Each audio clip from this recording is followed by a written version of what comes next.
Have you ever thought, what in the world have I gotten myself into? And realized you were in over your head?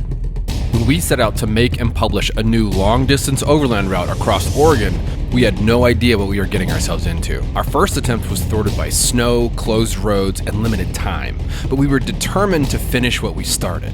So my best buddy Chris and I set out to finish this route and publish it for all of you. But it wasn't easy. Then again, nothing worth doing ever is. This route will be available exclusively through Onyx Off-Road. To access the route, sign up for membership using the code V2R20 to save 20%. Let me explain this project just a bit before we get to the trail. On our first attempt to drive this route, we had to skip major sections. So this trip was dedicated to covering only those parts we hadn't driven yet. The drop into Hell's Canyon, the Wallowas, the Elkhorns, and even the area between Phillips Lake and Burns were already covered and documented. So we were starting in Burns to find a better path through Oregon's vast southeastern desert. Welcome to the Oregon Outback. We are in the middle of nowhere in Oregon. What we're doing is we are finishing what we started. So about, how long was it, Chris? Like 8 months, 9 months ago maybe? Yeah. 9 months ago, me and Chris and Ryan and our families did this east to west Oregon route, but we didn't finish it. And the intent is to make this route and give it to you, so folks can have it. In fact, I'm working with Onyx Off-Road on this, and it's going to be offered exclusively through Onyx, so you can get it on the app, and it'll have a description of the route, everything you need to know, be right there in the app. However, we have to finish the route first, so that's what we're doing right now. We ran into some big problems, some mistakes on my end routing it, some private land issues, some roads that weren't road issues, and so right now we're testing out my reroutes through the Oregon Outback, and we're starting just outside of Burns, and we're hoping to make it to Paisley today. And so we're gonna get on the road and see what this is like. Chris, what do you think about hitting the Oregon Outback again? First off, you kind of surprised me, yeah. You suck up like a ninja. Yeah, I am really excited about doing this. Last time when we were kind of in this area, there was a lot of like wayfinding and a lot of frustration. And so it's gonna be fun, to hit this area again and have a little bit better idea of where we're going. All right, Chris, here we go, back in the Oregon desert. Feels good to be on the trail, but I don't know if I missed this stuff. Oh yeah, it's a different story for you back there, buddy. Sorry. No worries, it's worth it. The Oregon Desert is 24,000 square miles that gets between 5 and 14 inches of water per year. There's no easy way through it, and there's a lot to see out here, so this route puts you right in the middle while finding roads that's suitable for most vehicles. There's no better way I've found to describe it than calling it the Oregon Sagebrush Ocean. It's a place where you can lose yourself and get lost at the same time. Man, every time I'm out here, I just feel like we're swallowed up by the sagebrush. At least right now, we're not driving over the sagebrush. That's a very good point. Chris was referencing our last attempt at routing the desert, where I had nothing but bad luck, and we found ourselves on roads that were so unused we were driving over sagebrush. Not something I want to encourage or publish in a route. Well, we are making our way through this massive desert area, and so far the roads have been great. I'm really happy with it. It's definitely off-road. It's barely a road in some places, but the terrain isn't so bad, and it doesn't feel like you're driving on a wagon road that existed in the 1800s. It's never been driven on again, which is the experience that we had the first time we came out here. So I'm hopeful this continues, that the road stays in this good a shape, and we're actually making pretty decent time heading towards the sandstone collection area and then Paisley. And so we're just going to keep pushing forward, and hopefully we have more good luck. The Oregon Desert is home to more than 350 species of wildlife, including the pronghorn antelope, the fastest land animal in North America. Hey, Will, I think there's a pronghorn over there on the right side of the road. Rest assured, this shot was from far enough away not to scare the pronghorn. It was the sound of our approaching vehicles that caused it to get some distance. So we are hitting a few gates, which is not a big surprise going through this. There's ranchers who have cattle out here, and there's different reasons for having these gates open or closed at different times of year. And so just as a general rule of thumb, always leave the gate the way you found it. If it was open, leave it open. If it was closed, leave it closed. So far, all of our gates have been closed, so we're making sure to close them when we pass through. It's hard to imagine anything lives out here, dude. Yeah, this is really barren. Hey there, miss. We're looking for Paisley. You seen Paisley at all? Is this the right road? Do you know? Does this road go through? No, don't know. Okay. All right. We'll see you later. Keep moving.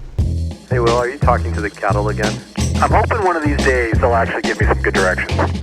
Unlike Western Oregon, this part of the state is scarcely inhabited by humans, making it one of the last relatively untouched natural areas in the Pacific Northwest. It's not protected by environmentalists, it's just a hard place to live. That said, there is still private land out there. We're coming up to some private land up here that's giving me a little heartburn, man. Okay, let's see if there's a way through it or around it without getting ourselves in trouble. So we've reached a spot on this route that I'm not feeling super great about. So we've come into private property. When I originally did this route, it looked like a kind of like a public road that went through private property. In Oregon, things don't operate like they do in Idaho. Like a lot of times in Idaho, those roads are just fine. We've come to like, I don't know what this is, some kind of a mine. I think the lane's owned by a mine, but it's just, we're talking about like, it's gated like 50 yards. We just need to like get on the other side of that gate, and it looks like a beautiful road headed towards Hart Mountain on the other side of that.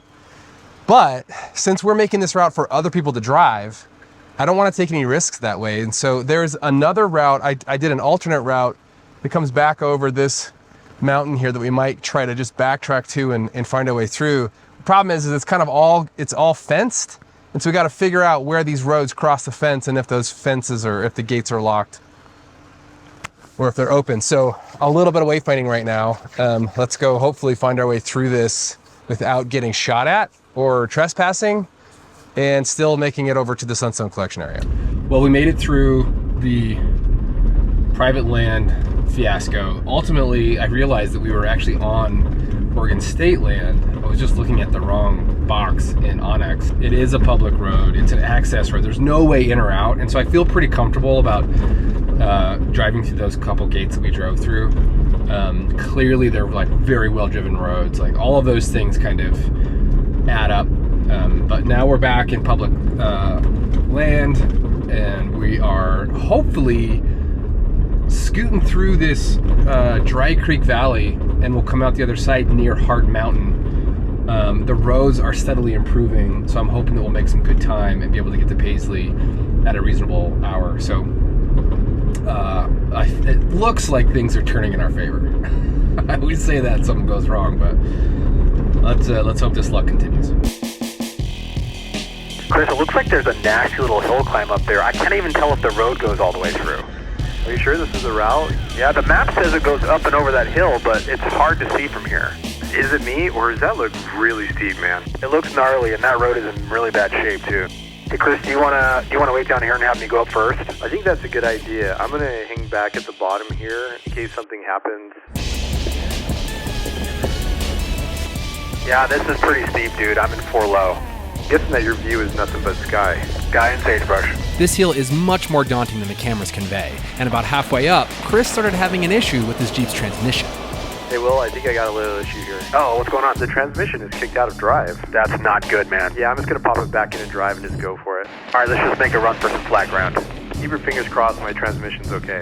So Chris, you felt your transmission slipping?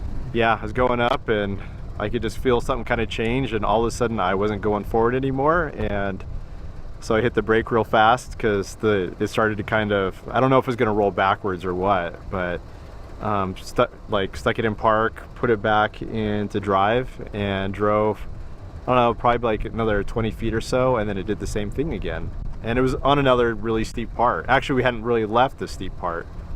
So I did the same thing, put it back in park, back in drive, and haven't had any trouble since. So I'm hoping it was just that we were at such a steep angle for so long. I'm going to kind of look into that, see if that's like a known problem with the 5-speed transmission maybe. But I really hope it's not a sign of something bigger. This is one of the reasons why like you don't come out here alone, and it's also one of the reasons that you bring recovery gear. So like if we have to, Chris, we can get our Factor 55 stuff out and tow you out of here. Yeah. You know, if that's like our worst case scenario, which would be a really crappy scenario, but you would get the Jeep out of here. Yeah, and that's the thing, is I think that we could do it. It'd be a long journey. Oh my God, I do not want that to happen. I want it just to be the hill, and then everything's actually just fine.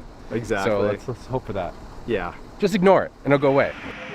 With Chris's transmission issue in the back of our heads, we continued on, trekking through the Oregon Outback, slowly making our way toward the faster roads I knew awaited us in the Warner Valley at the base of Hart Mountain. To some, the desert is exotic. But for me, having grown up out here in the high deserts of western Idaho and eastern Oregon, a little goes a long way. So I was eager to finally connect back to roads I knew would take us toward Paisley. But this section of the route is so important because it showcases just how diverse Oregon really is. The route starts at either the Oregon coast or Hell's Canyon, and you pass through what feels like 3 different climate types and terrains. And the dramatic changes throughout Oregon are part of what makes this route so memorable. I think just over this hill we'll be looking at Warner Valley. Is that where it kind of levels out a little bit? We can go super fast? Yeah, levels out and the roads are in great shape. It's over by the Sunstone collection area.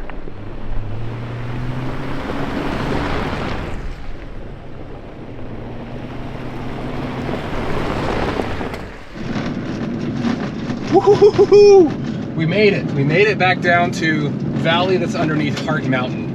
And these roads are awesome. They're fast. They're graded. They're maintained. And so now we can really kind of cut through the rest of this desert floor.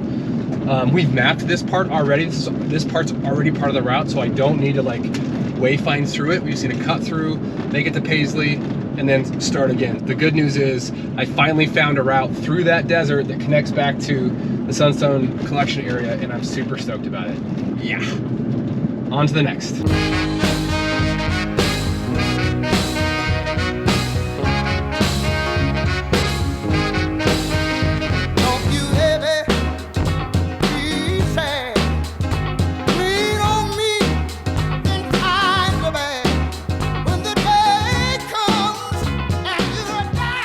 Well, we are on pavement again. We just hit Highway 395, and I think we're going to air up because we're going to take the Highway 395 to Highway 35 into Paisley. We were looking for a camp spot, but we didn't see anything out here, so we're just going to drive into Paisley and hope we have better luck. But I'm going to use my Kraken air inflation system to air up very, very quickly so we can get on the highway.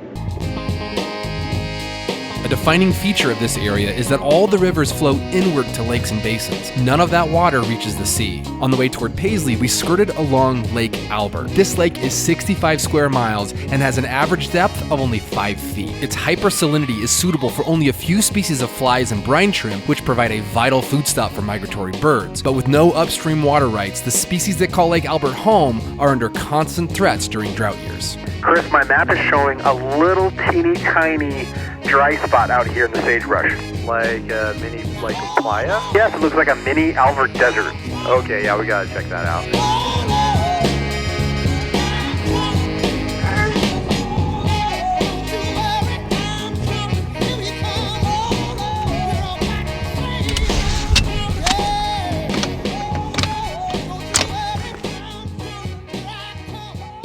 So Chris, what are we having for drinks now that we're at camp?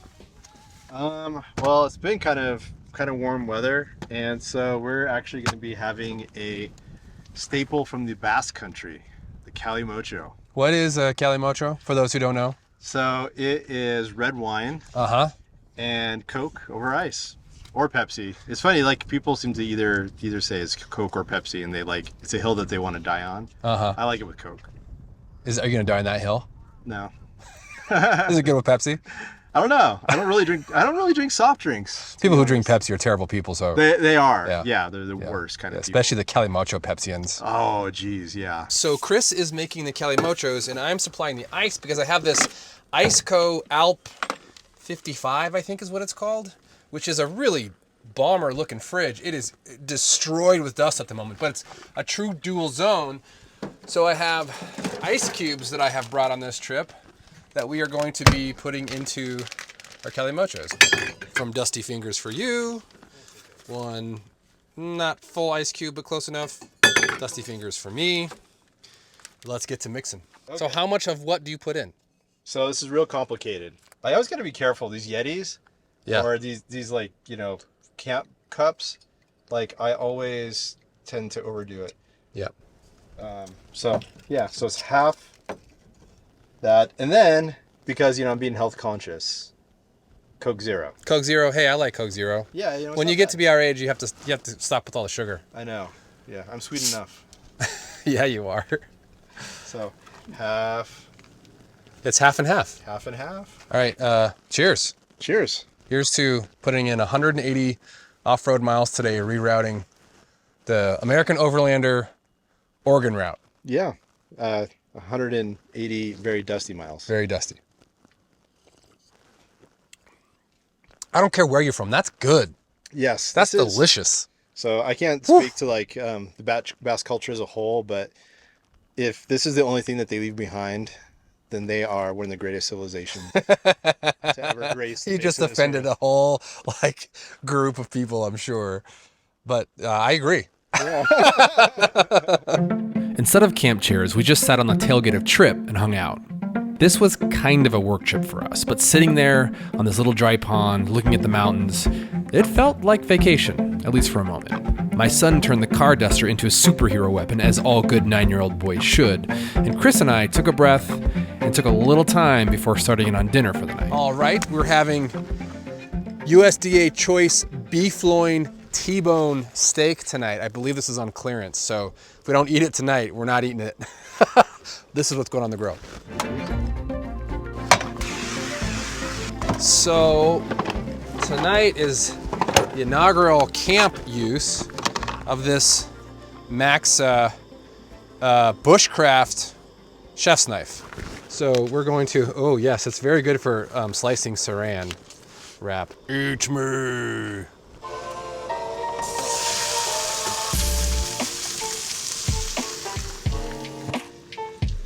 Since Chris and I are splitting this, oh wow. Yeah, it's very sharp.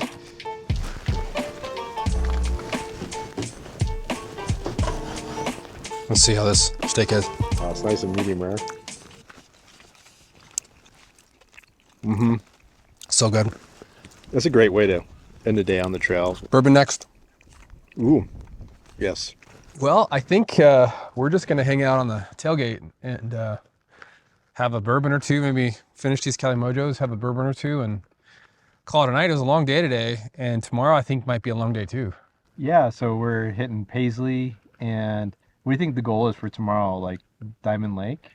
Diamond Lake, if we can get there. I have no idea what to expect when we get on the other side of Paisley, so it's all new territory. I don't know that part of Oregon at all, so hopefully the wayfinding I did on Onyx leads us through to Diamond Lake. Yeah. I know, like, I've looked at it on the map ad nauseum. Like, I know what we're driving into from satellite pictures and from topo and, roads and all that stuff, but I've never seen it. So, it might take us all day. Well, and then Diamond Lake, it's over near Crater Lake, right? It is, yeah. And I remember like one time as a kid going up to trying to go up to Crater Lake in June.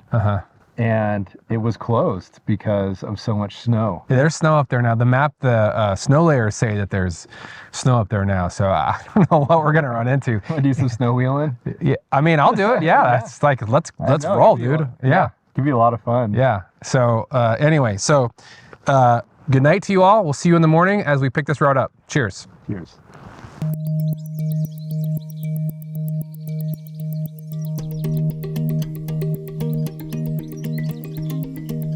The next morning, we were all business. We decided to skip breakfast since we could pick it up in Paisley just a few miles from where we camped. So by the time we were all packed up and ready to hit the road, it was only about 7:30.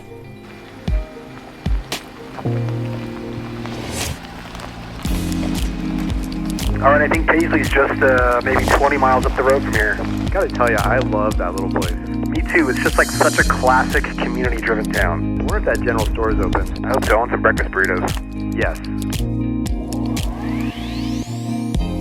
Paisley, Oregon boasts 250 residents and sits at the edge of the desert and the Fremont National Forest. It's got a foot in two worlds, the sagebrush kingdom to the east and the beginning of the forested mountains to the west. It's the perfect place for a supply stop on this route and one that Chris and I both love visiting. Welcome to Paisley, Oregon. This is my second time in Paisley, and it remains one of my favorite places I've ever been in Oregon. It's this little tiny agricultural community on the bend in the highway that is so authentic. They have the Mercantile, they have the oldest bar in Oregon, founded in 1883.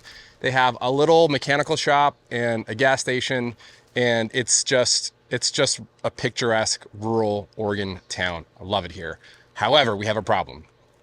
because it's Sunday, the guy who owns the shop and gas station is spending time with family. I can't really argue with that, which means that the gas station isn't open for us to get gas. They do have some pumps where you can use a card, but it's called a card lock. You have to have a specific card for it that we don't have. And so what we're gonna have to do now is, I think, scoot down the highway to Silver Lake and hope that they have a gas station open there, because we literally are gonna take a left on that road right there and head up into the mountains from Paisley. So this is just what you run into when you go to these small rural towns. This is a community. This is how they operate. And you have to accept the fact that they're not here to serve you. They're here to live and thrive and be part of the community. So we're just gonna roll with it. We're gonna head down Silver Lake and get some gas. After a quick detour to Summer Lake gas station, we were back in Paisley, heading up into the Fremont National Forest. And Chris and I were both stunned with how quickly the landscape changed. Well, dude, we're climbing up out of the desert. Yeah, this is all uncharted territory for us. I've been wanting to drive this road for 2 years now. Dude, it is amazing how quickly things change from desert to forest. Yeah, it's night and day difference. This is what I love about Oregon, man. There's so much variety. After spending a long, dusty day in the desert, both Chris and I were refreshed by the change as we climbed higher into the forests around Slide Mountain, whose summit we'd be trying to pass shortly. The road was pristine, allowing for almost any vehicle type to pass easily, and mile by mile the landscape got greener and greener. Even though there were windstorms forecasted later, in this moment, everything was just right. Blue skies, white clouds, and two best friends on a mission together. Even though we were halfway across the state, we felt right at home on these mountain roads.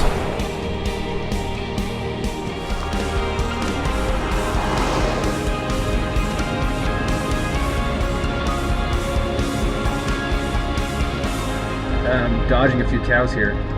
That's all right. You're okay. You're not dinner tonight.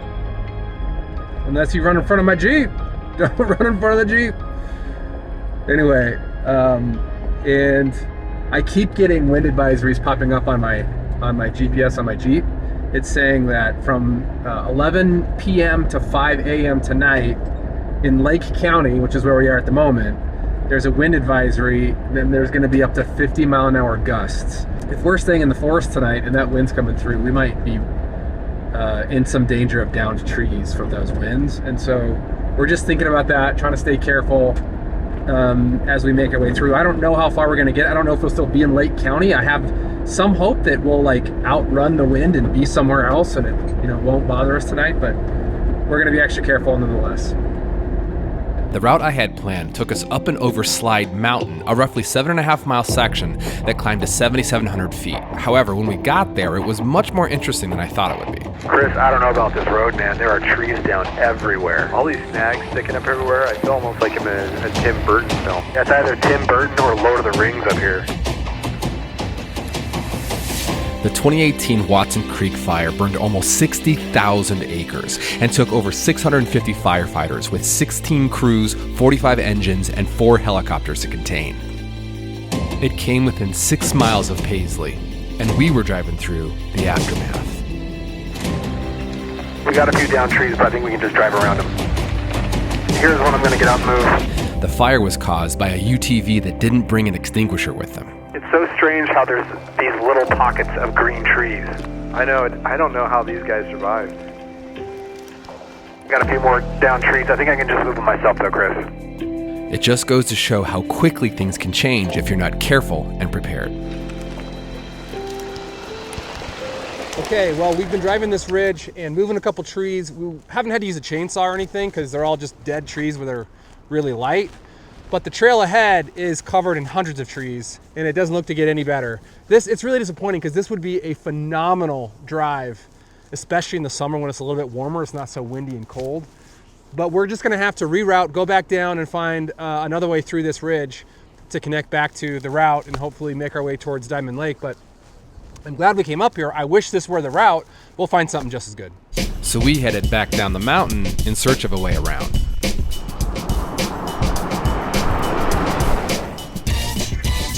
Well, I don't like detours, but this was a beautiful detour. It sure was, but man, I can see that storm coming in. Yeah, let's get down as fast as we can.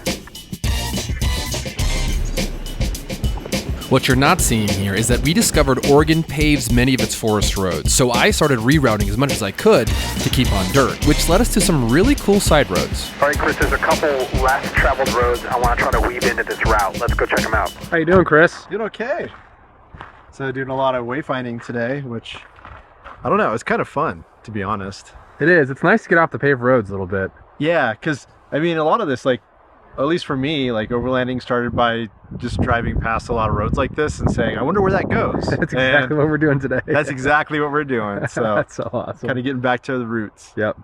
All right, well, let's see where this road actually goes. Because, you know, just because it's on the map doesn't mean it goes anywhere or goes where the map says it does. This is what we're finding out over and over again. Yeah, well, at least this one, I don't know, it looks like it's in pretty good shape. Yeah, it looks like it's been driven. Yeah, so All we right. should be able to make pretty good time. Let's roll. Until we don't. Right. Always rolling, not always making good time.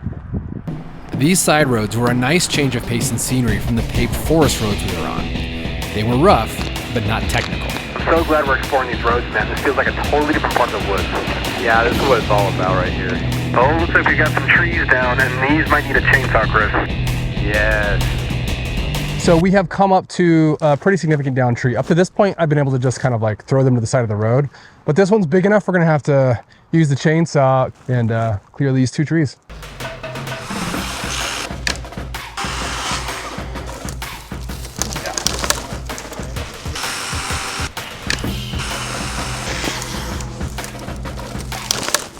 Two trees down. Okay, a couple of trees out of the way. A couple of chainsaw uses, so it's nice that we got to use our actual equipment. And this road just hasn't been driven at probably much or at all this year. It's not too long, and it will connect back to kind of a main forest road that's also paved. And so we'll probably have a few more trees down or in the middle of the road as we go. And if I can move them by myself, I will. If not, we'll use a chainsaw. In fact, there's one right there. In fact, here we go.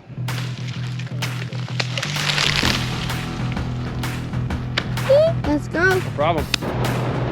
Chris, this road is putting us right on the edge of an active forest fire. How big of a fire? I think it was big. I think it's out now, but we're getting real close to it. I see some smoke over there. So I was checking before we left this forest fire. I can't remember the name of it. It looks like the fire is maybe out and just smoldering, but we're just gonna take it easy through here and be ready to kind of book it out of here just in case we miss something. I would not recommend doing this. We're skirting the edge of it, so we're not driving through the middle of it. We're skirting the edge of what was known as a fire.